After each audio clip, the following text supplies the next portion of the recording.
पेदापेली जिले के रामागुंडम निर्वाचन क्षेत्र का अंतरगाम मंडल बाढ़ प्रभावित इलाकों के लोग सतर्क रहे। राज्य के आईटी मंत्री दुधिला श्रीधर बाबू रामागुंडम निर्वाचन क्षेत्र मक्कन सिंह राज टैगोर। राज्य के आईटी मंत्री दुधिला श्रीधर बाबू और विधायक राज टैगोर ने एलमपल्ली परियोजना का दौरा किया। जिले के बाढ़ग्रस्त इलाकों के लोग सतर्क रहे। राज्य के आईटी मंत्री दुधिला श्रीधर बाबू ने कहा, अधिकारियों को सतर्क रहना चाहिए। मंगलवार को रामागुंडम विधायक राज ठाकुर, मक्कन सिंह, पेदापल्ली कलेक्टर कोया श्री हर्ष मंचियावाल, जिला कलेक्टर कुमार दीपक, रामागुंडम पुलिस आयुक्त श्री निवासुल ने आईपीएस आईजी मंचियाला डीसीपी के साथ एलमपल्ली परियोजना का निरीक्षण किया। राज्य के आईटी मंत्री दुधिला श्रीधर बाबू बोल रहे हैं। उन्होंने कहा कि ऊपरी इलाकों में भारी बारिश के कारण एलमपल्ली परियोजना पूरी हो जाएगी और अधिकारियों को बाढ़ वाले क्षेत्रों को लोगों को किसी भी नुकसान से बचाने के लिए सतर्क रहना चाहिए।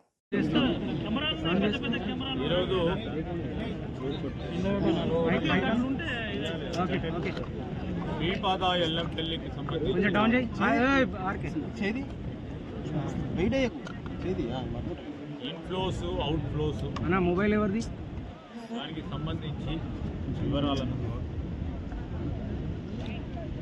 తెలుసుకోవడానికి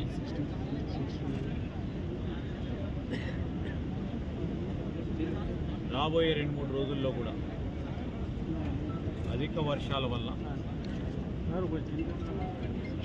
ఎగువ ప్రాంతం నుంచి వచ్చే నీటి ప్రవాహానికి సంబంధించి ఆ వరదకు సంబంధించిన అంశం విషయంలో మా సోదరులు రామగుండం శాసనసభ్యులు రాజ్ ఠాకూర్ గారితో పాటు పెద్దపల్లి కలెక్టర్ గారు, మంచిర్యాల కలెక్టర్ గారు, ఈ ప్రాజెక్టుకు సంబంధించిన చీఫ్ ఇంజనీర్ గారు, మరి అధికారులందరూ కూడా వచ్చి ముందస్తు జాగ్రత్తలు తీసుకోవాలనే ప్రయత్నం, గత అనుభవాలను దృష్టిలో పెట్టుకొని ముందస్తు జాగ్రత్త చర్యలను తీసుకోవడం మా ప్రభుత్వం ముఖ్య ఉద్దేశం. ఒక ప్రక్కన ముఖ్యమంత్రి గారు,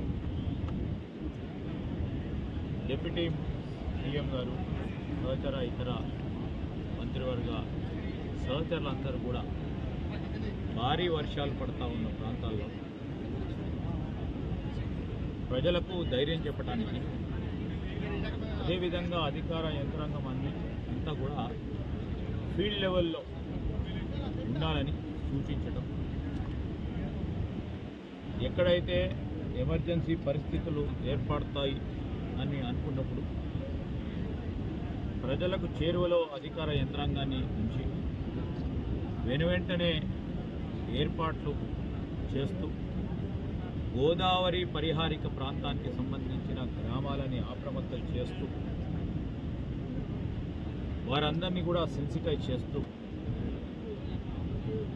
అప్రమత్తంగా ఉండాలని వారు సహకారాన్ని కోరుతూ ఈరోజు మేము ఈ ప్రాజెక్టుకు సంబంధించిన అంశాన్ని చేయడానికి వచ్చాం.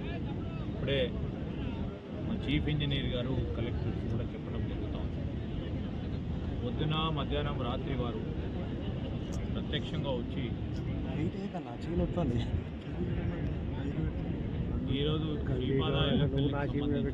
సంబంధించిన ఉన్నాయి. ఎన్ని ఇంట్లో వాటర్ వస్తూ ఉన్నాయి, ఆ ఇంట్లో వాటర్కి సంబంధించి ఎన్ని అవుట్ఫ్లో వదులుతూ ఉన్నారు. కాన్స్టాంట్గా అంటే పరిహారిక ప్రాంతాల గ్రామాలను దృష్టిలో పెట్టుకొని పైన నుంచి వచ్చే వరదకు సంబంధించి ఎన్ని క్యూసెక్స్ వదలాలి అనే ఒక ప్రణాళిక సిద్ధం చేసుకుని వదులుతూ ఉన్నాం. ఇప్పుడు శ్రీపాద ఎల్లంపల్లిలో దాదాపు 14.7 టీఎంసీ నీటి నిల్వను, ఇంకా పైనుంచి వచ్చే ప్రవాహాన్ని వెనువెంటనే ఎంత వస్తే అంత వదిలే కార్యక్రమం పెట్టుకున్నారు. దీని కెపాసిటీ 20 లక్షల క్యూసెక్. ఈ 20 లక్షల క్యూసెక్స్ సంబంధించి ఇప్పుడు దాదాపు 14,70,000 వరకు, సారీ కాదు 14,70,000, ఇంకా 5 లక్షల వరకు మనకు ఉంది మిషన్. 5 టీఎంసీ క్వశ్చన్ ఉంది. సో ప్రణాళిక సిద్ధం చేసుకొని ఎవరికి కూడా ఇబ్బంది రాకుండా పైన ధర్మపురి కానీ ఇంకా పైన ప్రాంతాలు కానీ ఆ వరదకు సంబంధించి అటు మహారాష్ట్రలో పడే వర్షాలు అక్కడ వరదను దృష్టిలో పెట్టుకొని ఎస్ఆర్ఎస్పి నుంచి కింద ప్రాంతం వరకు కూడా అటు మేడిగడ్డ దాటి అటు ప్రాంతానికి కూడా కింద వరకు కూడా ఎక్కడ కూడా ఇబ్బంది రాకుండా మరి ప్రయత్నంలో లోపం లేకుండా మానవ ప్రయత్నంలో లోపం లేకుండా అధికార యంత్రాంగానికి సంబంధించి చేస్తూ ఉన్న ప్రయత్నానికి లోపం లేకుండా మా ప్రభుత్వం అన్ని చర్యలు తీసుకుంటా ఉంది. Sir thank you.